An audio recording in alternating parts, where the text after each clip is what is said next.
I'm walking a mile with Suzie Vinnick this morning. Good morning, Susie. How you doing?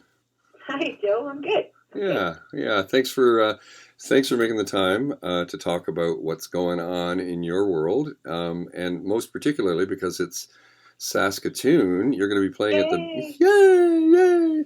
You're going to be playing at the Basement on October the 15th, and it's all in support of your new album, Fall Back Home. Yeah. Yeah, so tell me, first of all, what's it going to be like to come back to Saskatoon? Oh, it'll be great. It's been, oh my God, it's been, I think, since June of 2019 when I played Jazz Fest. So it's been a while with the old, oh, it is, it hasn't. No, it was early 22. That's right. That's right. I had a little bit of, so it's been a while though, and so I'm excited to get back. Nice. But playing in the city, I think, was 2019. So. Yeah. Yeah, it'll Uh, be awesome, and hopefully not snowy. Right, that's what I'm like. This time, middle of October, could be, but anyway, hopefully the weather gods will be kind and yeah. yeah. So you have a kind of a special relationship with the city of Saskatoon. I guess I grew up there, so So this I was this was your first home? yeah, yeah. With my I lived in the same house for close to 21 years with mom and dad, and then moved. I during when I was around 20, I met Tony D. Teodoro from the blues guitar player from Ottawa through a blues guy from Calgary named Back Alley John, and Tony had met a gal and moved from Ottawa to Saskatoon, and so this blues musician from Calgary hired Tony and hired me to back him up, and a drummer, Craig Khalil, and so we backed John up and liked playing music together. So we ended up doing a trio with Craig Khalil, who's a drummer now based in Winnipeg, and we kept in touch. Tony and Gal split up, and he moved back to Ottawa, but we kept in touch. So he said, "I've got a work over the summer, so do you want to come out to Ottawa?" And I'm like, "Yeah, that'd be great," because all I was doing was working at Autotech gas station at Broadway, and I forget which one, but Yeah. I was doing the occasional gig, so it was just like, this is great, and a city to check out, and different playing music. Oh my God, that's Yeah. awesome! And Yeah. So the yeah, so I ended up moving in September of 1991, and to Ottawa. I lived there 7 years, and then moved to Toronto for 15 years, and now I'm in the Niagara region. I bought a little property out here, so. yeah. Um, it's funny how it's funny to hear how musicians' careers get started. Yeah, Right? Like, did you imagine like pulling up stakes and moving to, Ontario when how old were you at that point? 1991, not to get your that's age okay. away. I was 21, so I was Yeah. born in 1970. So Yeah. I was 21 when I moved, and it's funny because I had been in Ottawa for a high school, the national music competition, and had never thought, oh, this is a place I want to live, and then about like 6 years later, ended up moving there. So, and Ottawa is actually a really lovely city, really really beautiful city. So, Yeah. Yeah. so when I look back at it, it's a nice size, and in minutes you're over. If you go to Quebec, just over the river, you're Right. really beautiful, like hiking and things like that. It's quite lovely. So, Yeah. and Yeah. it's neat, like culturally too. It was a nice step up from Saskatoon because it had a hometown kind of friendliness, though an international flair as well, being the capital of Canada, and immigrants from different places, maybe, or more places than Saskatoon, would have had. So culturally, it was pretty cool. Um, I just think I found that people were a little more guarded. And then, I mean, eventually moving to Toronto was like living in Sesame Street, which I grew up like devouring as a little kid. Because there's again all these different cultures, and it was just living in Toronto. The next step up from Ottawa was really amazing too, because you get on the subway. I'd get on the subway because I worked administrative jobs um, to help support my music career. Of course. Yeah. and Yeah. uh, and I get on the subway and you hear 10 different languages in the course of one journey, which is I don't know, I really like that kind of thing, the cosmopolitan Right. of Toronto, and so and now I live in farm country, and it's there's no subway here. It's, It's very different, very Dutch out here, and all good, but just like different cultures, and like yeah, but here yeah. it's very different than Toronto. So, but it's owning my own little property, especially these days, especially with the pandemic and Right, having right. a little place in the country to tuck away has been Oh, for yeah. us. So So important. Well, all of it informs your music, right? for sure, for sure. Yeah. So you would say that Ottawa gave you your first taste of cultural diversity, I guess. Yeah, I think so. And I'm really like my first really living away from home, right? I lived with my parents pretty much like up to the day. I moved out of mom and dad's house, I think, for 8 months and lived in my friend Dan's basement, rented a room. Just to, and so moving to Ottawa was a big jaunt. Got a little minivan and loaded it up with gear and Right. my life stuff Yeah, and yeah. Now drove across. you'd been Yeah, playing in Saskatoon. Like you'd certainly played in the city before you left, right? You played in Saskatchewan before you went to Ottawa. yeah, Yeah. yeah, What sure. a, And but not like where where I go out now and do gigs as Suzie Vinnick. I would do occasional gigs, but I was pretty green, honestly. I'd played in my like high school jazz bands and stuff like that, so we were doing a little bit of gigging, a lot of competitions and concerts through high school, and then I was in university stage band for a couple of years, so we did a few shows. But my real gigging experience came through. Then again, like you say, yeah, I did do some shows in Saskatoon, but where you had sort of multiple gigs in a row was with definitely with Tony. yep. He's my big musical brother, and we're still good friends and still That's play great. music together and see each other. He gigged with me just a few weeks ago, No so kidding. Yeah. it feels pretty special. I feel pretty blessed to have him in my life.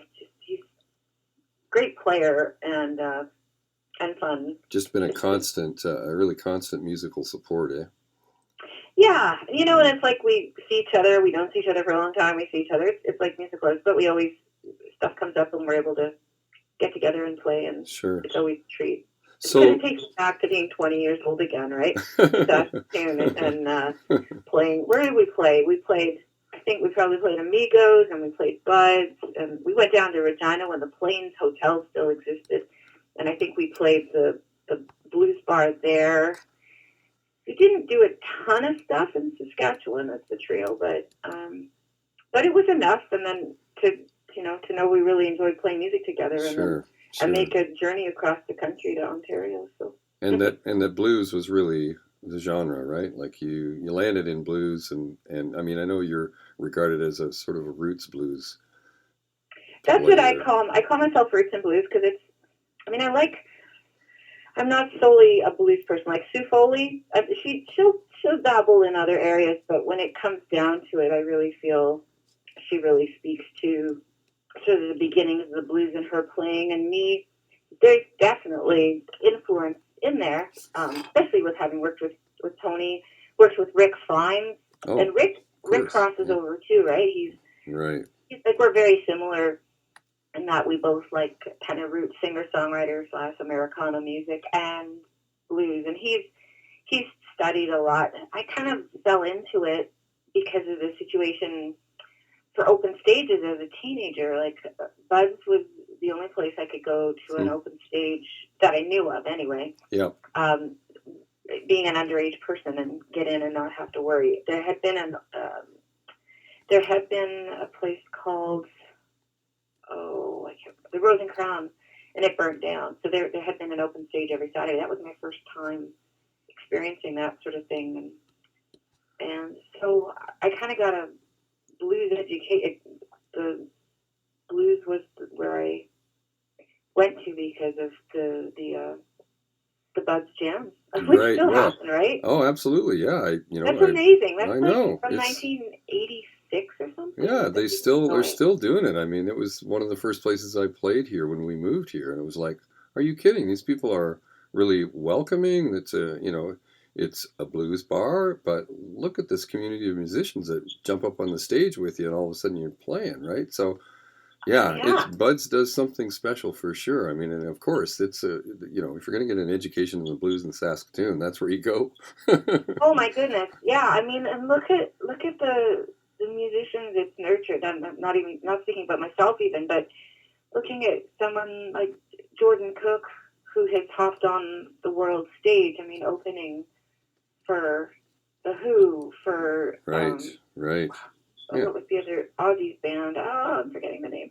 But like he's opened for some pretty heavy acts, and he's freaking heavy and so talented and so humble and sweet. It's so right. nice when I get to see him It's or great. It's great. him online. And okay, Kyle Riabko, who's been on Broadway and I think and it's Wide Mouth Mason. I'm just naming a few, and Megan Lane and and so many more. Like I just think it's really incredible. The talent that having that venue there has nurtured. So kudos to whoever started that back in Yeah, 1996. really, really. You know, I think it was a bass player, and I can't remember Hmm. who it was. Oh, And we'll have I to don't try think and he was find from that Sask. out. Yeah, be interesting to find that out. I think Buds needs a little history book. It needs Yeah, a. that's a good thought.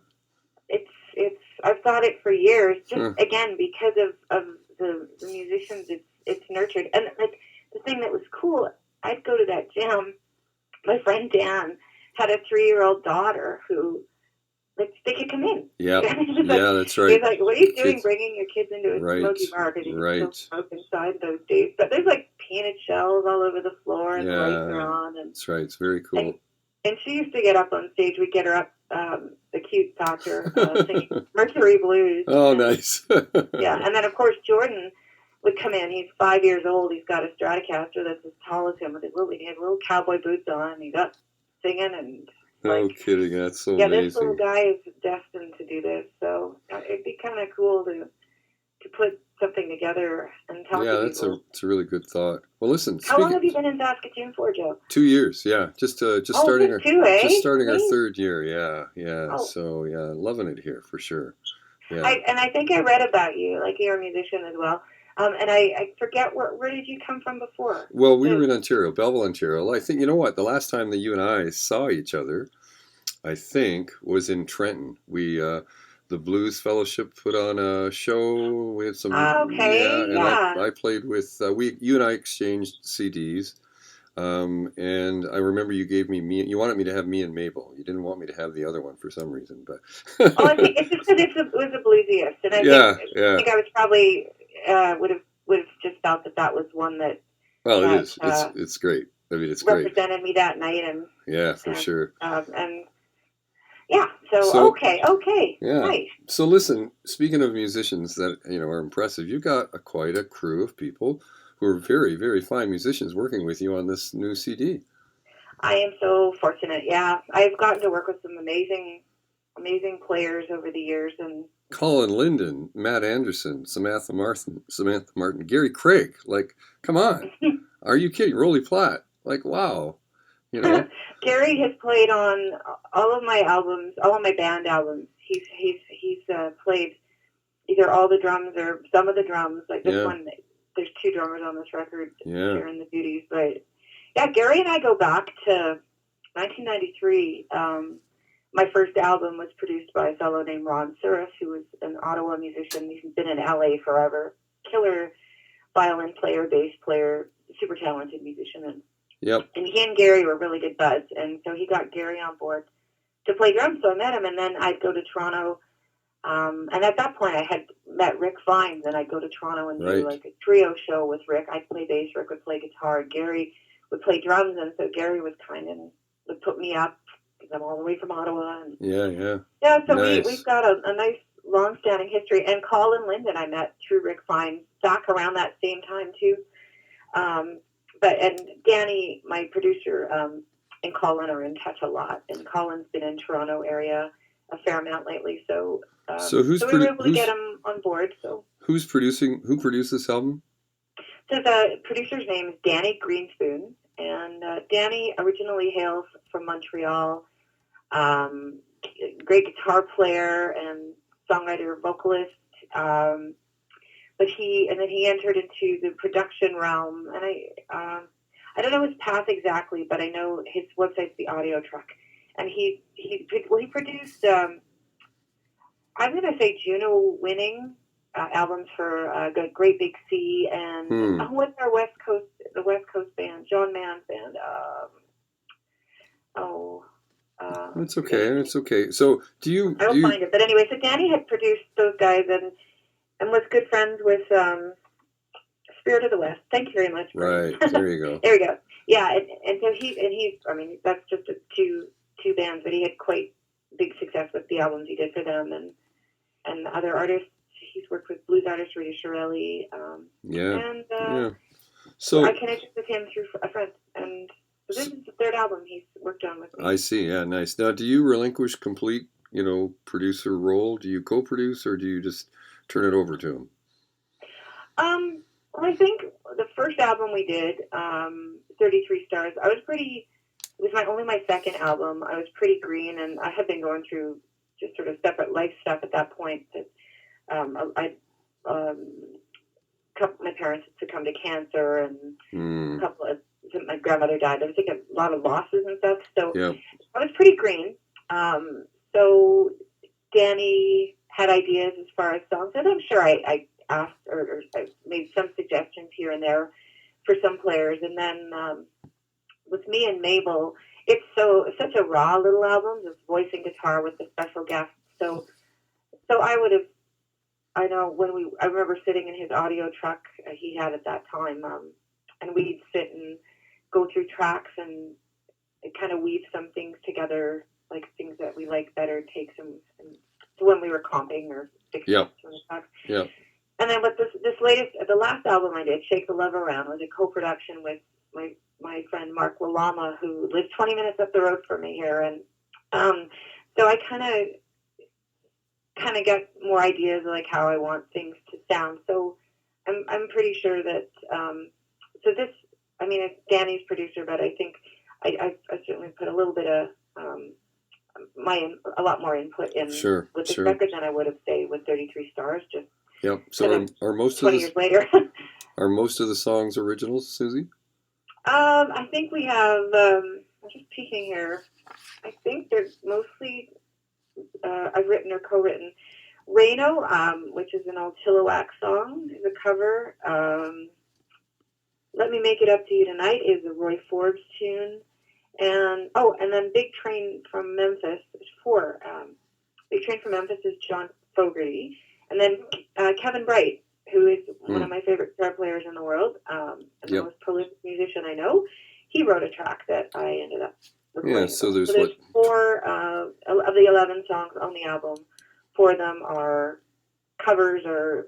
Kevin and I were talking one afternoon, and I was still gathering up some tunes, and then that night he'd sent me a couple songs before to consider, and then he sent me this one after we had this talk in the afternoon. It's like I got it at midnight, put it on, and went, oh, I love this.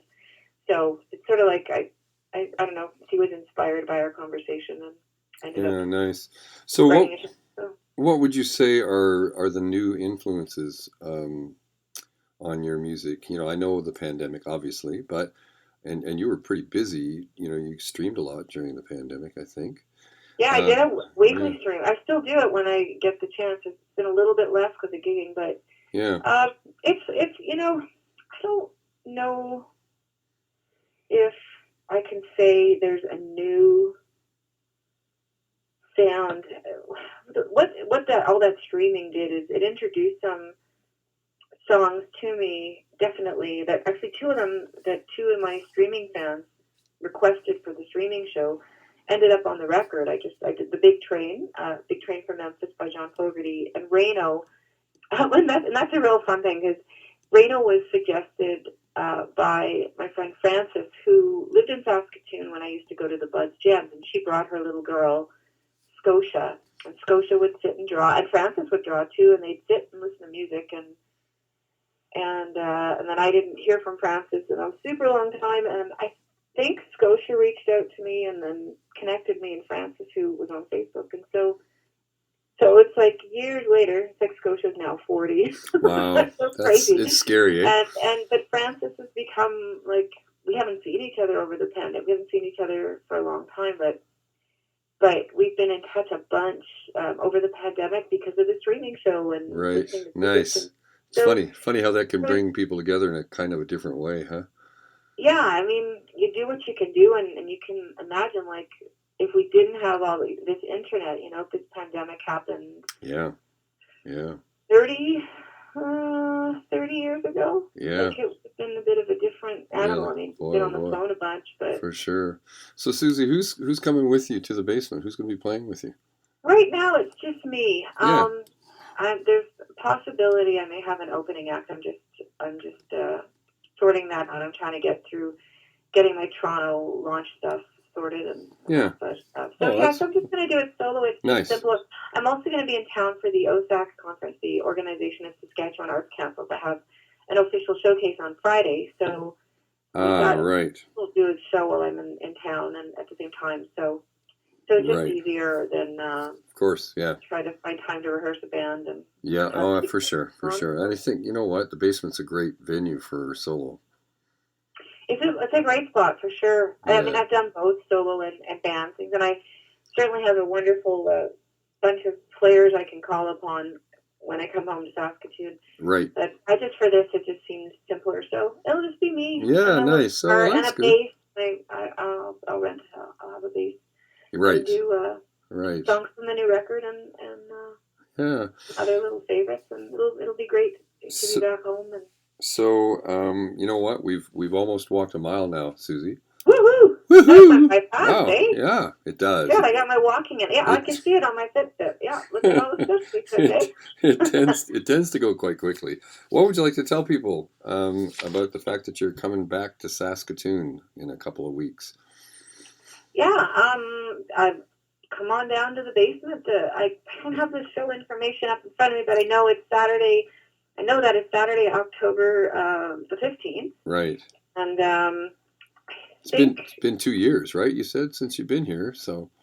Yeah, I mean, I think my last show was the Jazz Fest. I came through Saskatoon, like, just to stay with a friend overnight after I'd done a Home Roots House concert tour in Manitoba. So there we go. I just found the event, and I'll see what the prices are and stuff. But yeah, if you go to the basement, thebasement.ca, they seem to have a range of ticket prices from $27 to $37. So Yep. Closer to the front, further back, maybe. Yeah. And, so what's the official release date of your new CD? The official date is the 23rd of September. It's when it will go, and as long as all goes according to plan, we'll hit up all the streaming services and stuff like that. And I have a bunch of folks that have done some pre-sales, so they'll get their digital copy, and then I'll put if they bought CDs, I'll get those in the mail. And so the title is called Fall Back Home. So what's the genesis of that title?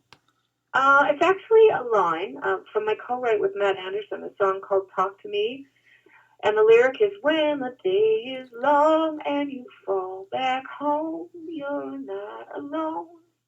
I'll hear all you have to say. So it's like when you come back home after a long day and you, like, collapse on the bed, or you collapse into the couch and you're tuckered out. Nice. And it's like about your loved one being there for you to catch you. Yeah, nice. That's where the title is, but people can interpret it as they wish. Well, sure. I mean, I guess, it wouldn't take much to imagine that you might feel like you're falling back home when you get to Saskatoon. For sure. I'll definitely feel like that. And the cover is a photo I took on one of my many walks I did out here during the pandemic. I still do them, but of a cornfield. So it's in the fall, and there were some gruff-looking clouds that day above the corn. So when I was going over artwork stuff with the graphic designer, he just went, "I love that picture. I put that up on the wall." So I went, "Oh, that's cool. Okay." And my other friend who's been helping me with some production aspects loved it as well, and she's a visual person. So that, okay, they love it. That makes me happy because nice. Well, I love it, and it's like an extra little reward to have. A photograph of of mine on the cover Yeah, as it's well. one of those I've things been, about being your own sort of your own kind of label, being independent. You get to control all of that, right? yeah, I mean, certainly like the graphic designer and the and my friend Linda with the production stuff certainly would weigh in and have their suggestions too. Sure. But I think, and it's funny because it took us a while, just even with Danny and I, to sort out what tunes, because we recorded a few more than Of course. ended up making in the album, and figuring out, it's like trying to name the album and do promo for it. It's like, we can't name it till you know who it is.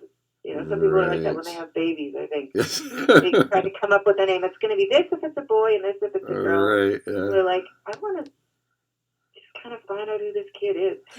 So once we kind of made the decision to pull a few tunes, the title kind of came Nice. pretty Nice. quick. And actually, my boyfriend James had come up with a slightly different version of "Close to Home," I think is what he'd said. And I googled it, and there were a lot of "Close to Homes," and I went, maybe not. But then I looked at my list of possible song lyrics that could work as a title and found Nice. "Fall Back Home," and I went, there we go. Nice. Yeah. Nice. So yeah, I kind of owe it to James a little bit. And there weren't many "Fall Back Homes" out there, so I thought that's Yeah, unique. cool. Yeah, nice.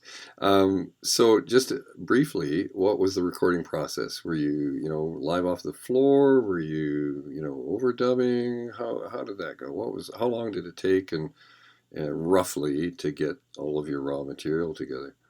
Well, so the process, like I applied for some grants in fall of 2020, actually. So the demo tracks were recorded via the internet, and Davide Dorenzo recorded drums for those at his house. Kevin Bright did his guitars at home.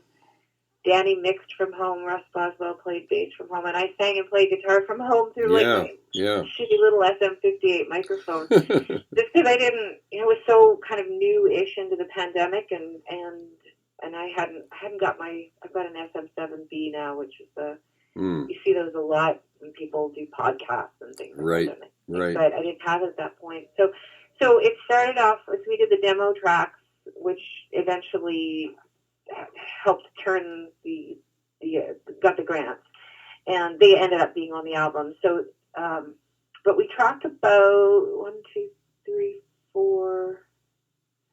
I think most of the album tunes. Well, there was 14 tunes total we tracked, and so we did 3 different bed track days at Canterbury, the Canterbury Music Company in Toronto. Over the course of and I think I'm trying to explain the album recording started, I guess, technically in October 2020, but the full album was kind of February, March of when we started recording. Bed tracks were done, and then some stuff was done via people's home studios over the internet. But Danny and I have been talking for a while, and the pandemic, I have to say, knocked me, and it still has kind of knocked me on my butt a little bit. Of course. Well, I guess not just me, everybody, I guess, to certain degrees, just sort of going, what's going on? This is weird. And so it took me a while to kind of we were supposed to start tracking in 2021, in earlier 2021.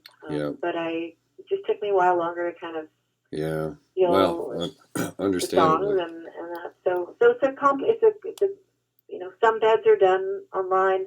Most of the beds were done in Toronto at Canterbury, and then the gravy and stuff was done online. And and Danny and I did a lot of local comping and checking out mixes and stuff through Zoom. So Danny'd be home in Toronto, and I'd be here in Wakefield and working on the album online. So it's just a really interesting process compared to... it sounds like you were creative problem solvers, that's for sure.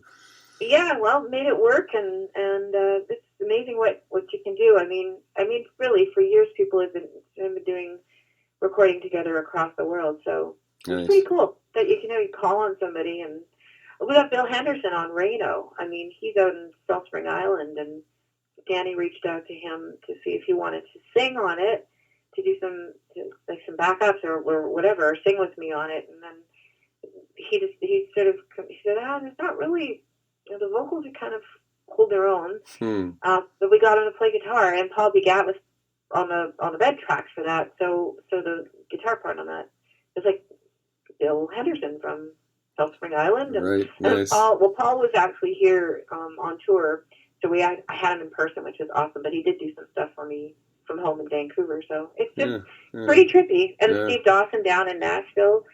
And Colin, I don't know exactly where Colin Linden did his tracking, if he was home in Nashville for a brief time or if he did it wherever he was staying. And It's pretty exciting. Pretty exciting. It's neat, hey? That's very cool. Well, listen, we've walked a very slow walking mile here. So I want to thank you, Suzie, for spending some time with me. Thanks for asking, Joe. I appreciate it. Yeah, and I'm going to stop the recording now. Okay.